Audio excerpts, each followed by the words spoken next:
విచిత్రాల నిధి ఓ విధి విచిత్రాల నిధి వింత కథల సారథి ఆశ నిరాశల వారధి నిరంకుశ నిర్ణయాల నిర్దయవానిధి ఓ విధి విచిత్రాల నిధి ఓ విధి విచిత్రాల నిధి.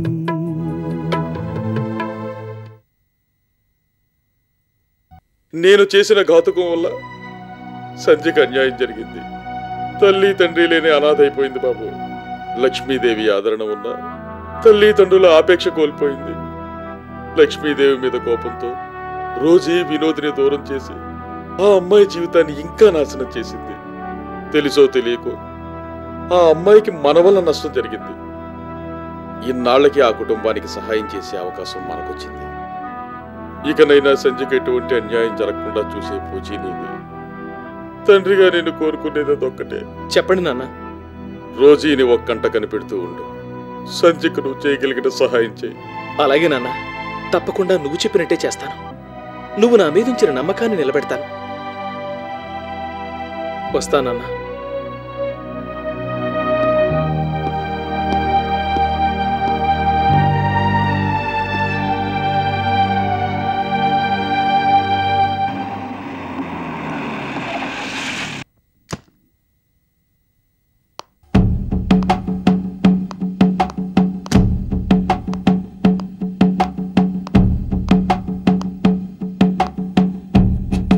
భార్గవి,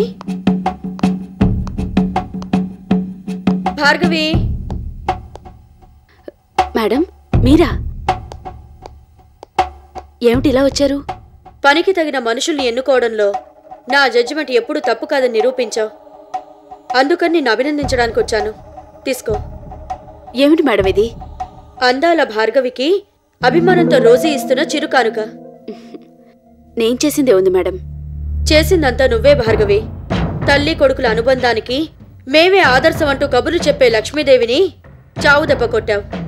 తల్లిని కొడుకుని వేరు చేశావు. ఇంట్లోంచి బయటికి గెంటేలా చేశావు. నా కల సగం నిజం చేశావు. మిగతా సగం కూడా నిజం చేస్తావని నాకు బాగా నమ్మకం. భార్గవి, నీ అందం, చురుకుదనం, చొరవ, సాహసం నాకు బాగా నచ్చాయి. అప్పచెప్పిన పని మీద నీకున్న సిన్సియారిటీ, కమిట్మెంట్ అంతకన్నా బాగా నచ్చాయి. నిజానికి నీకీ పని అప్పచెప్పినప్పుడు పూర్తిగా చేస్తావన్న నమ్మకం నాకు లేదు. పండు రాలదని తెలుసు. అయినా ఒక రాయి విసిరాను. నా గురి తప్పలేదు. ఈ క్రెడిట్ మొత్తం నీదే. అదంతా మీ అభిమానం మేడం. నా అవసరాలకు డబ్బిచ్చి నన్నెన్నోసార్లు ఆదుకున్నారు. అందుకు ప్రతిఫలంగా మీరు చెప్పిన పని పూర్తి చేశాను. ఇంకా పూర్తి కాలేదు భార్గవి.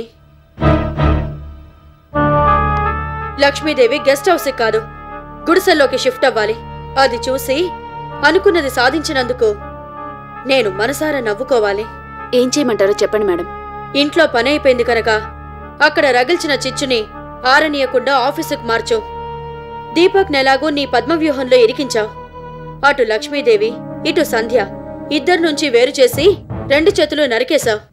మిగిలిన స్టాఫ్ని కూడా తప్పించేస్తే దీపక్ ఒంటరిగా మిగిలిపోతాడు. బిజినెస్లో ఒంటరి పోరాటం చేయలేక చేతులెత్తేస్తాడు. బిజినెస్ పూర్తిగా దెబ్బతింటుంది. అక్కడితో లక్ష్మీదేవి గుడిసెల్లోకి షిఫ్ట్ అవ్వడానికి లైన్ క్లియర్ అవుతుంది. నేను వెళ్తాను. ఇనుము కాల్తున్నప్పుడే వంగదీయాలన్నట్టు ఈ వేడిలోనే ఆ పని కూడా పూర్తి కావాలి. అలాగే మేడం.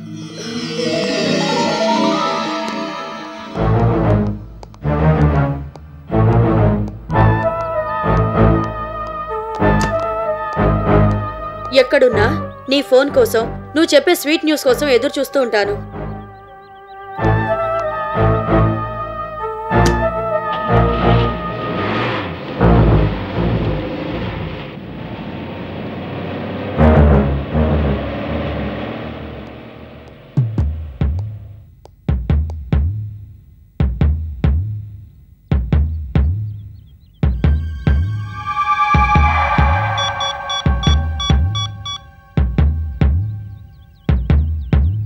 దీపక్ బాబు, నేను కాశీని. భార్గవి ఇంటి దగ్గర నుంచి మాట్లాడుతున్నాను. రోజీ ఇక్కడికి వచ్చింది. అమ్మగారిని ఫామ్ హౌస్ పంపించినందుకు ఆమె గిఫ్ట్ ఇచ్చింది. బిజినెస్ దెబ్బతినేలా చేయమని కూడా సలహా ఇచ్చింది. అలాగే బాబు, నేను కనిపెట్టుకొని ఉంటాను.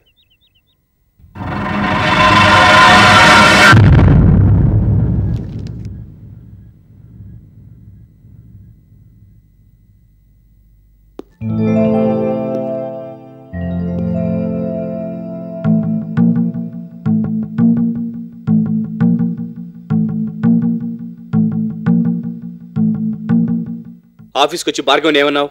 నేనేం అనలేదే. అబద్ధాలు ఆడకు. భార్గవ్ దగ్గరకు వచ్చి నోటికి వచ్చినట్టు వాగావా లేదా? మాట్లాడవే. అడిగిన దానికి సమాధానం చెప్పు.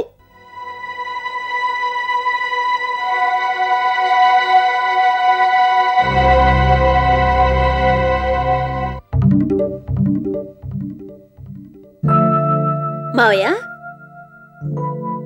ఎంతసేపు అయింది వచ్చి? ఇప్పుడే వచ్చానమ్మా. అలా నిలబడిపోయావే. రామావయ్య, కూర్చో.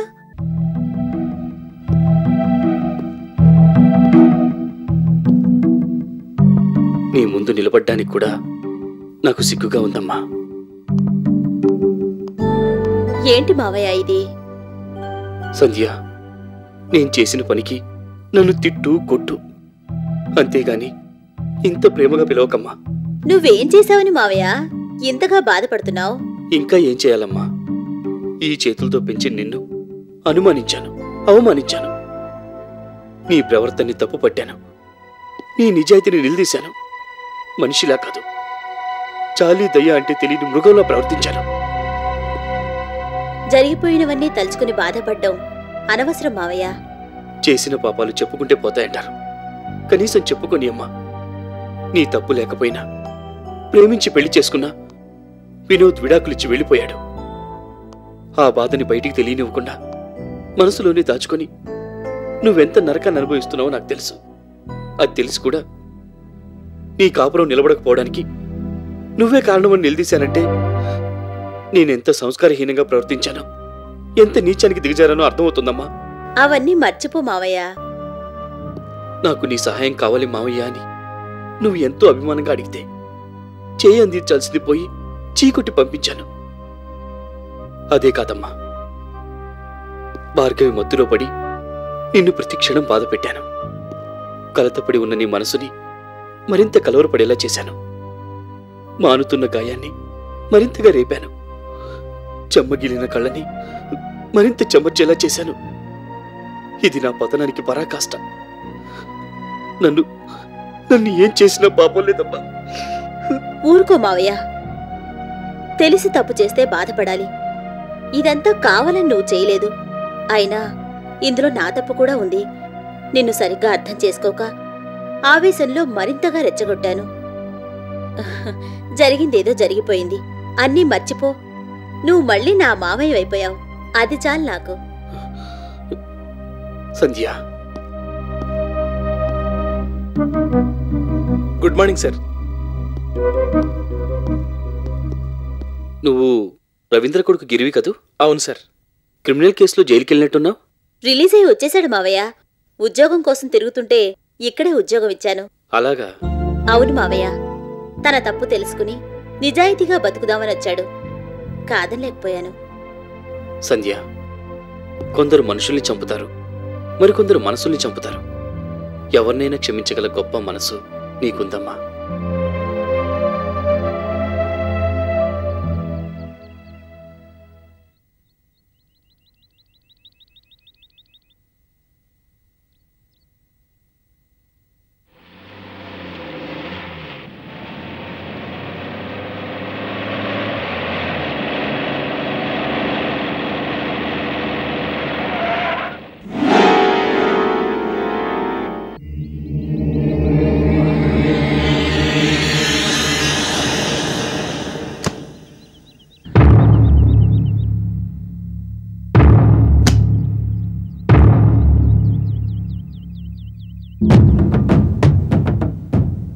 హలో లక్ష్మీదేవి, అశోకవనంలో సీతలాగా ఆఖరికి ఇక్కడ తేలావన్నమాట. ఇంత బతుకు బతికి ఇంటి వెనకాల చచ్చాడని నిన్నటి వరకు నారాయణరావు గారింట్లో ఓ వెలుగు వెలిగావు. దేవి గ్రూప్ ఆఫ్ ఇండస్ట్రీస్ చైర్పర్సన్ గా చెలరేగిపోయావు. చివరికి ఇక్కడికొచ్చి చేరావేంటి? రోజీ, కాలం కలిసి రానప్పుడు తాడే పామే కరుస్తుందని కన్న కొడుకే కసాయవాడిలా ప్రవర్తిస్తే ఏం చేయగలను చెప్పు? అది సరే గాని నీ ముద్దుల కొడుకు నిన్నెందుకు తన్ని తరివేశాడు? ఆస్తిలో వాటా అడిగితే కాదు పొమ్మన్నావా? ఎవరో బజార్ దాని కొంగు పట్టుకుని తిరుగుతుంటే మహాపతివ్రతల శీలం మీద నువ్వు లెక్చర్లిస్తుంటే వినలేక చీ పొమ్మన్నాడా? కొడుకు పొమ్మన్నాడని నన్ను పరామర్శించడానికి వచ్చావా రోజీ? లేదు, నువ్వు ప్రాణంలా చూసుకునే కొడుకు ఇంట్లోంచి ఫుట్బాల్లా తంతే నువ్వు ఎక్కడ పడ్డావో అని వెతుక్కుంటూ చూడ్డానికొచ్చాను. రోజీ, జరిగింది తలుచుకుని నేను కృంగి కృషించిపోతుంటే నన్నెందుకిలా నీ మాటలతో చిత్రవద చేస్తున్నావు? నేను నీకేం అన్యాయం చేశానని? ఏం చేశావో నీకు తెలుసు, నీ ప్రియుడికే తెలుసు. ఇంతకీ నువ్విక్కడికొచ్చి చేరినట్టు నీ ప్రియుడికి తెలుసా? తెలుసుంటే ఈ పాటికొచ్చి కొంగుచాటున దాక్కుని నీ కష్టాలన్నీ విని కర్చీఫ్తో కన్నీళ్లు తుడిచేవాడే. రోజీ, చలసాని గారికి నాకు మధ్య ఏదో ఉందనుకోవడంలో నీకు ఆనందం ఉందంటే నేనెందుకు కాదనడం చెప్పు? ఏదైతేనే నా జీవితంలో సుఖం లేకుండా చేశావు.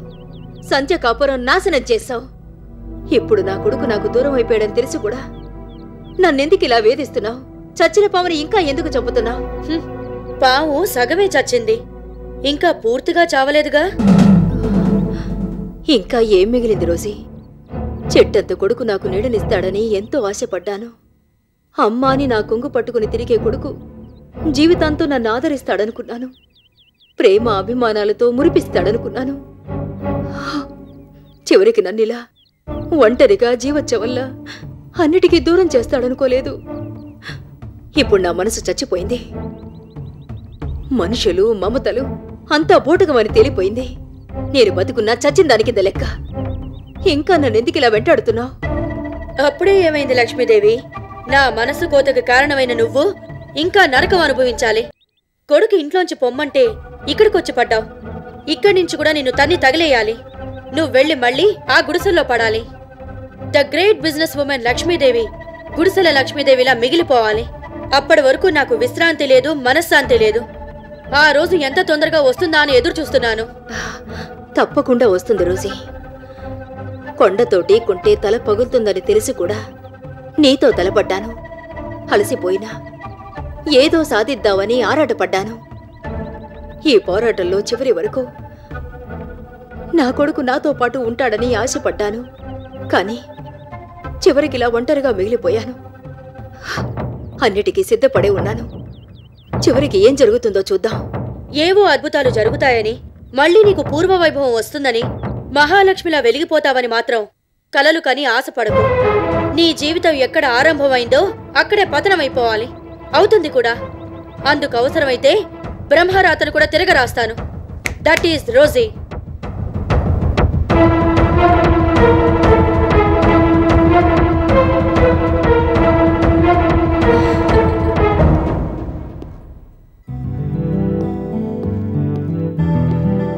Good morning sir. Come on Karthik, ఇంకా రాలేదని ఎదురు చూస్తున్నాను. కూర్చో. Thank you sir. గవర్నమెంట్ నుంచి లెటర్ వచ్చింది. వాళ్ళకి సప్లై చేయాల్సిన మెటీరియల్ డిస్పాచ్ అవ్వలేదా? ఎప్పుడో పంపించేశాను సార్. మెటీరియల్ రిసీవ్ చేసుకుని మనం బిల్స్ పాస్ చేసి చెక్ పంపించేసినా వాళ్ళ లెటర్స్ రాస్తూనే ఉంటారు. అదే మన గవర్నమెంట్ ఆఫీసుల స్పెషాలిటీ. బాగా చెప్పావు. టెండర్ పేపర్స్ రెడీ అయిపోయాయా?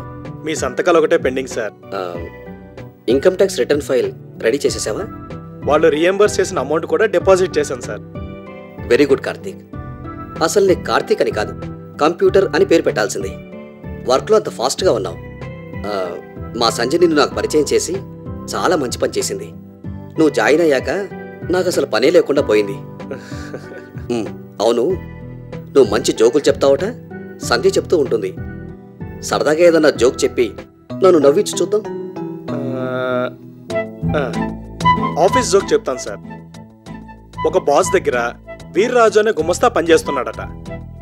2 ఏళ్లుగా పనిచేస్తున్నా ఇంకా జీతం పెంచలేదని ఒకరోజు వీర్రాజు కోపంగా బాస్ దగ్గరికి వెళ్ళాడు.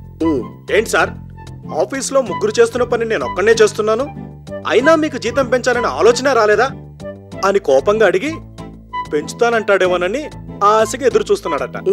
దాంతో బాసు, ఏంటి ముగ్గురు పని నువ్వు ఒక్కడవే చేస్తున్నావా? పని చేయని ఆ ఇద్దరి పేర్లు చెప్పు, వెంటనే ఉద్యోగం నుంచి తీసి పడేస్తాను అన్నాడట కూల్గా. బాగుంది, టైమ్లీ జోక్. మొత్తానికి జీతం పెంచమని ఇండైరెక్ట్ గా చెప్తున్నావు అన్నమాట. అబ్బే అదేం లేదు సార్, మీరు అడిగారని సరదాగా చెప్పానంతే. కార్తీక్, నువ్వు చెప్పకపోయినా నీ సిన్సియారిటీకి హార్డ్ వర్క్ కి నేనే జీతం పెంచాలనుకుంటున్నాను. నువ్వే గుర్తు చేసావు. Okay, granted. Thank you sir. Hi Sandhya. Hello Deepak. ఏమిటి మావయ్య మేనకోడలు ఒకేసారి నా మీద దండయాత్రకు వచ్చినట్టున్నారు? ఎంతైనా మీది అమెరికా కంపెనీ కదా, డాలర్ల ఖజానా కొల్లగొడదామని వచ్చాం. దీపక్, ఇతను కార్తీక్ అని మా ఆఫీస్లో పనిచేస్తున్నాడు. ఎందుకు తెలీదు? ఈ కార్తీక్ గారికి మీ దగ్గర ఉద్యోగం ఇప్పిస్తే ఆ ఆనందం పట్టలేక ఈ మహానుభావుడు రోడ్డు మీద కారు ఆపించి మరీ బొకే కొనిచ్చాడు. అది కడప బాంబులా పేలి అనుమానంతో అపార్థాలతో మా ఇంట్లో విధ్వంసం సృష్టించింది. మీరేమిటి అలా కామ్గా ఉన్నారు? జోకుల స్టాక్ అయిపోయిందా?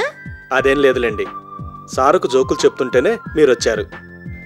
సార్, నేను సెక్రటరియట్లో పని చూసుకుని వెంటనే వచ్చేస్తాను. Okay, proceed. Bye madam. కూర్చో సంధ్య. దీపక్, ఏంటి కొత్త పెళ్లి కూతురులో తలదించుకుని కూర్చున్నావు? తలదించుకునే పనే చేశాను కదా మావయ్య. భార్గవి మత్తులో పడి అమ్మని, సంజని, మిమ్మల్ని ఎంతగా బాధ పెట్టానో తలుచుకుంటే ఎంత మూర్ఖంగా ప్రవర్తించాననిపిస్తోంది. ఇప్పటికైనా నిజం తెలిసింది కాబట్టి సరిపోయింది, కానీ లేకపోతే అయిన వాళ్ళందరినీ శాశ్వతంగా దూరం చేసుకుని నరకం అనుభవించేవాణ్ణి. ఏవైతేనే మావయ్య, పశ్చాత్తాపంతో మనసు ప్రక్షాళనమైపోయింది. అపార్థాల మబ్బులు తొలగిపోయాయి. మళ్ళీ ప్రేమాభిమానాల వెలుగులు వెల్లువలా విరజిమ్ముతున్నాయి. తర్వాత సారీ, ఇంత బరువైన డైలాగులు మాట్లాడడానికి మంచి రైటర్ కావాలి. ఇలా అందరం కలిసి హాయిగా ఆనందంగా నవ్వుకుని ఎన్నాళ్ళైందో. లక్ష్మి కూడా ఉంటే బాగుండేది.